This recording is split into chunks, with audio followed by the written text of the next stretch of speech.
السلام عليكم ورحمة الله وبركاته. اللهم صل وسلم وبارك على سيدنا محمد وعلى آله وصحبه وسلم. تعالي النهاردة كده نعمل عزومة ل6 أفراد بفرخة واحدة بس. ازاي؟ زي ما هتشوفي معانا كده في الفيديو ان شاء الله بإذن الله. هنقسمها كده مع بعض وهنعملها زي ما انت شايفة كده. دي كده فرخة ما شاء الله وزنها 2 كيلو ونص اهي. بس لما تيجي تجيب الفرخة يعني تقولي اللي بتاع الفراخ عايزة فرخة تكون فيها صدر كويس عشان تقدري تقسمي منها وتقدري تعملي منها كذا وجبة اهو. بتمسكيها بقى كده تقطعيها زي ما انت شايفة كده. احنا كده لسه ما غسلناهاش ولا حتى شطفناها، بس هنقطعها الاول مع بعض وبعد كده هنغسلها مع بعض ان شاء الله بإذن الله. كده هنمسك الجزء اللي ورا ده اللي هما الوركين دول، هنقطعهم ان شاء الله كده 4. العزومة دي ل6 أفراد يا جماعة، فاحنا عايزين نعمل 6 قطع من الفراخ عشان طبعا نعمل شوربة، او ممكن تشويهم زي ما انت حابة خالص يعني براحتك. ممكن تشويهم وممكن تسلقيهم. مثلا احنا النهاردة هنعمل شوربة بإذن الله، فدوت مش هنخلينا نشويهم، بس ان شاء الله بأمر الله برضو هعملها في مرة معاكم مع بعض، لان القطع دي ما شاء الله تنفع شوي جدا جدا اهو. دي كده اول قطعتين، والورك دوت هنقسمه برضو كده 2، هيبقى كده 4 اهو. معلش السكينة بتاعتي كده بعافية، فعايزة ما شاء الله ربنا يكرمها كده ونحميها كده عشان خاطر تعرف تقطع معنا كويس اهو.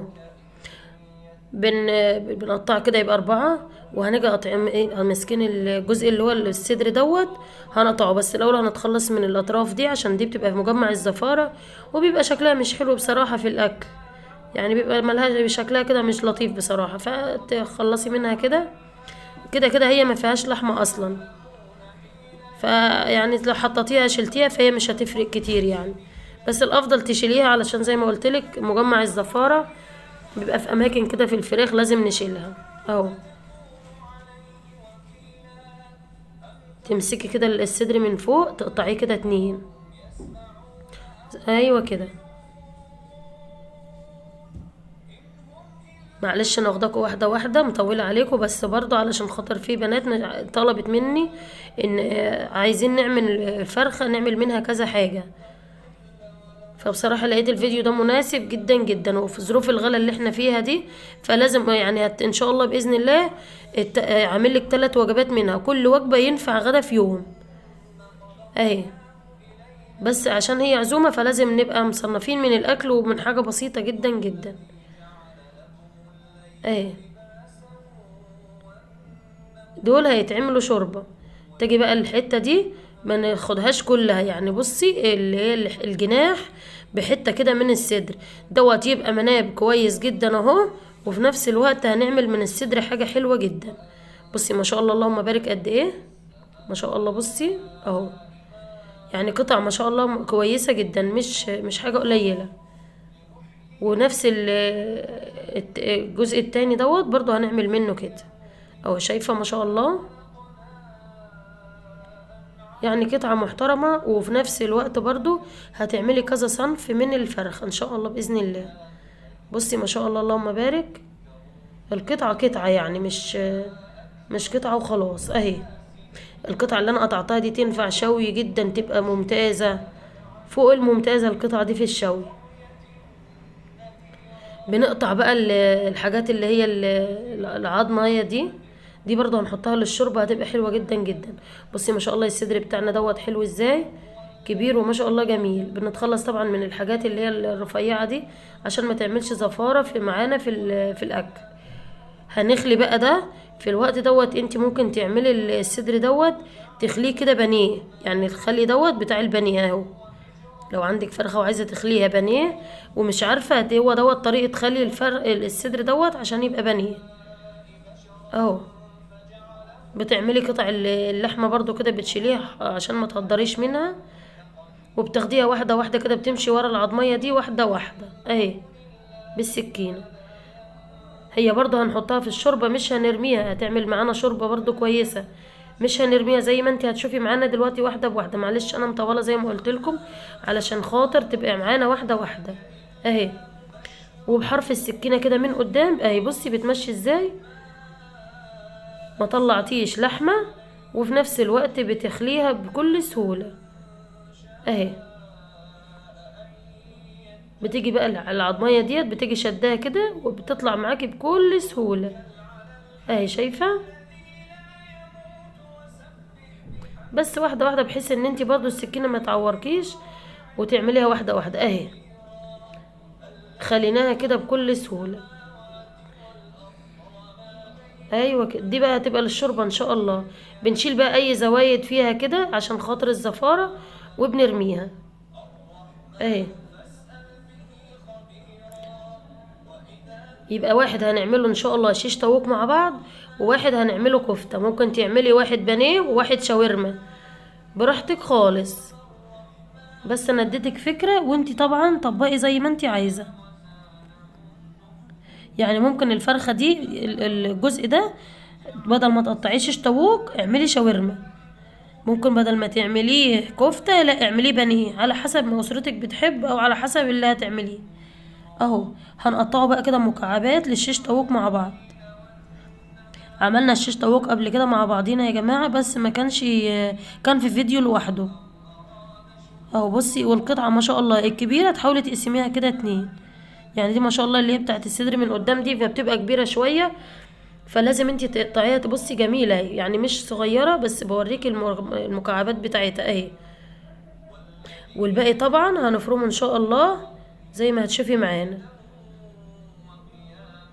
ايوه كده.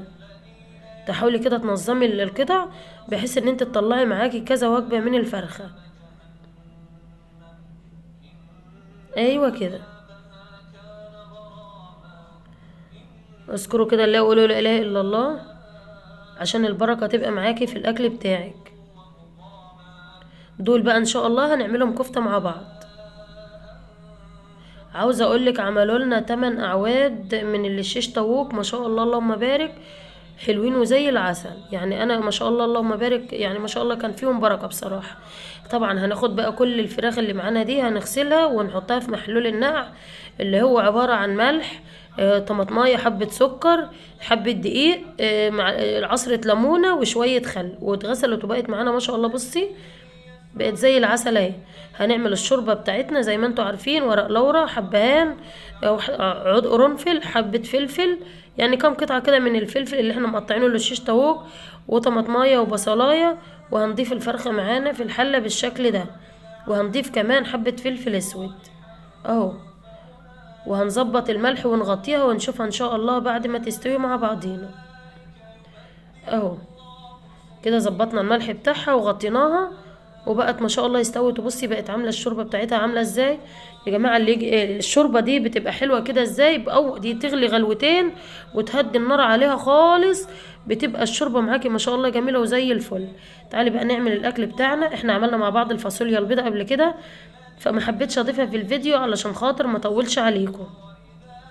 سبكنا لها بتوم وبصل زي ما انتوا عارفين واي ماده دهنيه، وصفينا الطماطم بتاعتها وحطينا التوابل كمون وفلفل اسمر بس، وبقت بالشكل ده. الفاصوليا طبعا بنسلقها ازاي؟ ما بنفيش اي حاجه، بنسلقها بنحط عليها الميه تغلي، وبعد لما تغلي بنجي عاملين لها بنجي مغطينها بالغطا وبنسيبها شويه هي بتستوي من البخار مع نفسها. هنعمل بقى النهارده مع بعض ان شاء الله رز حبه وحبه، الرز واحده وواحده اهو. اهو حطينا كده شويه في قلب الحل لحد لما لونهم يبقى ذهبي بالشكل اللي انت شايفاه ده، وهنيجي ضايفين غاسلين الرز وهنضيفه عليها زي ما انت شايفه كده اهو. هنفضل نقلب فيه لحد لما يتفرفر كله مع بعضه زي ما انت شايفه. وهنضيف الشوربه بتاعته وهنظبط الملح وهنغطيها من غير اي حاجه خالص اهو. بس هنضيف مكعب مرق بيبقى بيخلي طعم الرز جميل بصراحه. وطبعا مكعب المرق دوت اختياري، بتقلبيك بس كويس في السمنه في الزيت بتاعي. انا بعمله بزيت الرز يا جماعه انا بعمله بالزيت او بالسمنه البلدي، فدوت انا ما عنديش سمنه بصراحه فانا عملته بالزيت. اي نوع زيت بتفضليه بس احلى حاجه بصراحه زيت الذره، بيخلي طعم الرز جميل جدا جدا. هنغطيه بقى معانا وان شاء الله باذن الله اوريهولك بعد ما يستوي. تعالي بقى كده نعمل حبه ملوخيه ناشفه وتبقى طعمها مسكر كده وحلوه ان شاء الله باذن الله، ولونها هيفضل زي ما هو اخضر ثابت، يعني اللي هياكلها يعني مش هيصدق ان دي ملوخيه ناشفه. هنمسك راس توم كده حلوه وهندقها، يعني نفرمها فرم كويس كده في الهون اهو. وهنحط طبعا معلقه سمنه او معلقه زي الماده الدهنيه اللي بتفضليها. ومعانا هنا 2 حبات من الطماطم ونص قرن فلفل، دول القوطه. انا ما بحبش احط القوطه يا جماعه الملوخيه الناشفه مفرومه، لا بحب احطها كده عشان تدي الطعم وما تغيرش اللون اهو. بتضيفيها بقى كده على التومه، وبتحطي شويه كزبره، وبتضيفي مكعب مرق، وبتديها غلبتين كده بالمعلقه مع تقلبتين كده مع بعض، وبتبقى زي العسل. بس وانتي بتقلبي كده برضو خلي بالك عشان التومه بتطلع يعني بتاخد لون منك بسرعه، فحاولي برضو علشان خاطر يبقى الاكل معاكي مظبوط، ما تخليش يعني على طول ايدك فيها او ما تسيبهاش وتعملي حاجه. طبعا قرن الفلفل دوت ممكن تحطيه بداله رومي، بس طبعا ما ينفعش ما تحطيهوش، بيدي طعم حلو جدا جدا وريحه للملوخيه اصلا يعني. اللي متابعني عارف ان انا بحط للملوخيه الخضراء حته فلفل برضه. جربيها بطريقتي هتعجبك جدا جدا. وطبعا هنضيف الشوربه على حسب ما هتعملي الملوخيه اهي. هتقولي لي هحط قد ايه ملوخيه على الشوربه، هقول لك لحد لما القوام بتاعها يظبط معاكي، اللي ممكن تحبيها تقيله وممكن تحبيها خفيفه، دوت اختياري. معانا بقى هنا اضافه حلوه جدا جدا للملوخيه، على طرف المعلقه كده سنه سكر، علشان الملوخيه طبعا احنا ما بنبقاش، في ناس بتشتريها ما بتبقاش عارفه مصدرها، بس طبعا احنا عارفين الملوخيه دي جايبينها منين وعارفين طعمها يبقى حلو ولا لا. دي الملوخيه دي بتاعتنا يا جماعه، بتاعت بيوتنا اهي. بتحطي حبه حبه كده وتقلبي كده، بصي لسه هي خفيفه معاكي، طالما شايفه الشوربه منها كده هي كده لسه خفيفه معاكي. هو المفروض تقلبي بايد وتحطي بالايد التانية، بس طبعا انا علشان بصور بايد وبشتغل بايد. بصي ما شاء الله لونها اخضر وعامل ازاي، اللهم بارك ما شاء الله. والطعم عايزه اقول لك وهم، والله العظيم الطعم تحفه اهي ما شاء الله. كده خلصنا الملوخيه. تعالوا بقى نعمل مع بعض خلطه الشيش طاووق كده بطريقه سهله وبسيطه. حطينا هنا معلقتين من الزبادي، ودوت بهارات الشيش طاووق من عند العطار، ومعلقه كزبره، ونص معلقه ملح صغيره، دي على الملح ده على حسب الكميه، والتوابل برضو على حسب الكميه اللي معاكي. انا علشان عندي الكميه حلوه يعني مش قليله ومش كتيره، متوسطه. قلبنا كده مع بعض الخلطة كده كلها، لازم تقلبيها كويس. وهنحط كمان معاها معلقتين من الزيت علشان خاطر يديكي لمعة حلوة كده وانتي بتسويه، عشان هنسويه النهاردة في الفرن بإذن الله، مش هنسويه على البوتاجاز من فوق زي ما عملناه. معانا هنا الخضار طماطمايه بصلايه، الطماطمايه بصراحة يعني 2 3 علشان خاطر كانوا صغيرين اهو. وعملنا بصلايه مكعبات كده برضو، وعملنا حبايه من من الفلفل الرومي برضو قطعناها مكعبات، وهنركنها معانا يعني تشرب من التتبيله كلها اهي. تعالي بقى كده هنمسكها كلها بعد التتبيله دي، على اقل حاجه تقعد فيها نص ساعه. بتحطي الاول قطعه كده من الفراخ، والخضار ده كل نوع بتحطي منه واحده، يعني بصلايه طماطمايه قرن فلفل، وترجعي تعيدي من تاني برضو قطعة من الفراخ، بصلاية طماطماية حتة من الفلفل اهو. بيبقى شكله حلو جدا جدا، والعيال كمان بتحبه جدا، فيعني الواناته ديت بتخلي العيال تاكل. ربنا يحفظهم لنا يا رب ويبارك لنا فيهم. ايوه كده، واحدة على من الفراخ والخضار من كل نوع واحدة اهو.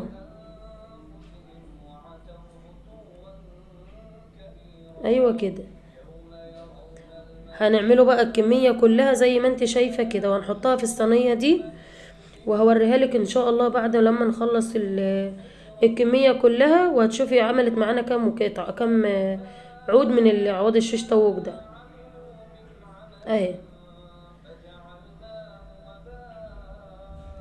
حلوة جدا جدا وهتعجبك ان شاء الله باذن الله. واسهل ما في الموضوع، احنا ولا جبنا توابل من بره ولا حطينا اي حاجه، كل يعني التوابل اللي عندنا من البيت وكل حاجه عندنا وموجوده ان شاء الله، وربنا ييسر الامر باذن الله وهنعمل كلنا الحاجات دي اهو. هنحطهم على نرصهم على الصينيه بالشكل اللي انت شايفاه ده. وتعالي بقى هنعمل مع بعض الكفته. عندنا هنا قطع حتتين كده من الليه اهو، كانوا عندي في الفريزر فطلعتهم. وادي كده صدر الفراخ، القطع الحته الليه دي بتدي طعم وتيست عالي جدا في كفته الفراخ يا جماعه، بتنقلها في حته تانية بصراحه. هنمسكها كده الاول، هي كده متلجه معانا، يفضل تضربيها في الكبه وهي متلجه علشان خاطر ما تبقاش مكتله معاكي. هنضربها كده في الكبه، تاخد لفتين كده لحد لما تنعم، وهوريها لك دلوقتي اهي.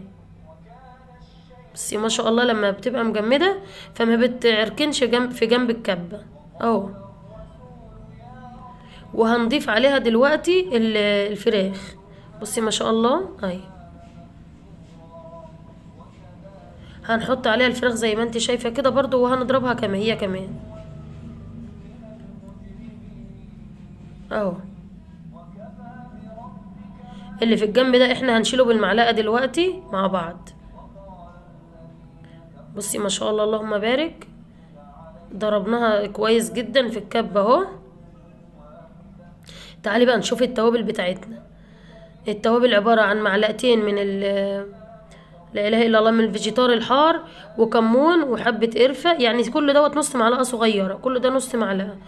قرفه، كزبره، هريسه شطه، ملح، نص معلقه بيكنج باودر، وتوابل مشكله من عندي، وحبه كده صغيره برضو نص معلقه بصل باودر. دوت توابل اللهم صل على سيدنا محمد الكفته اهو. هنحطهم برضو كده في الكبه مع بعض، بدل ما نعملها بايدينا فهي كده كده الكبه شغاله ان شاء الله باذن الله. هنعملهم مع بعض برضو كده في الكبه. اللي هتقولي لي حتى بيكنج باودر ليه؟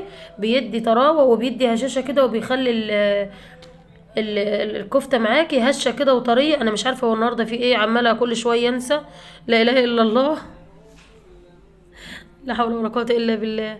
فبصي هيخليها زي العسل. طبعا احنا طلعناها كده خلصت، حطينا عليها كمان حبه فلفل بتاع ده، لا حول ولا قوه الا بالله، بقدونس اخضر قطعناهم، وبرضو ضربناهم في الكبه مع بعض مع بصلايه كده ونص طماطمايه اهي. ومسكناها حطيناها في التلاجة شويه علشان خاطر لما تيجي تصبعيها ما تلزقش في ايديك.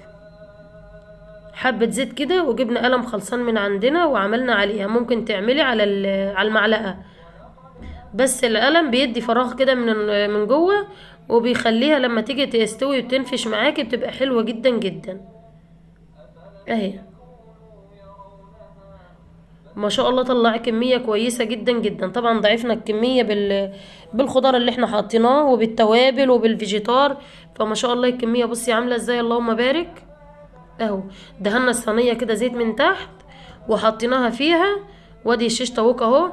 طبعا احنا دهناها، جبت معلقه كده من الصلصه بتاعه الفاصوليا ودهناها بالفرشه كده من فوق، هيديكي لون حلو جدا جدا. بس لو ما عندكيش ممكن تعمليها كاتشب وتحطي عليها حبه فلفل اسمر ومعلقه زيت، لكن انا عندي فانا استكفيت بالصلصه بتاعه الفاصوليا.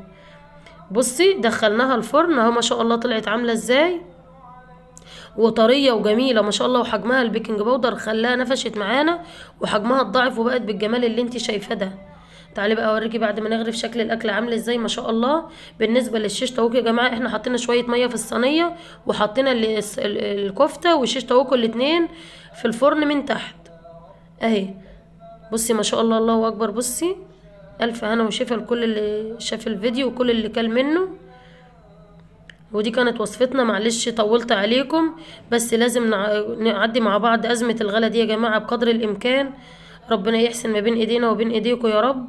واشوفكم ان شاء الله في فيديو جديد. بس لو عجبتك القناه، لو عجبتك الوصفه، ما تنسينيش في اشتراك ولايك، واشوفكم على خير. سلام عليكم.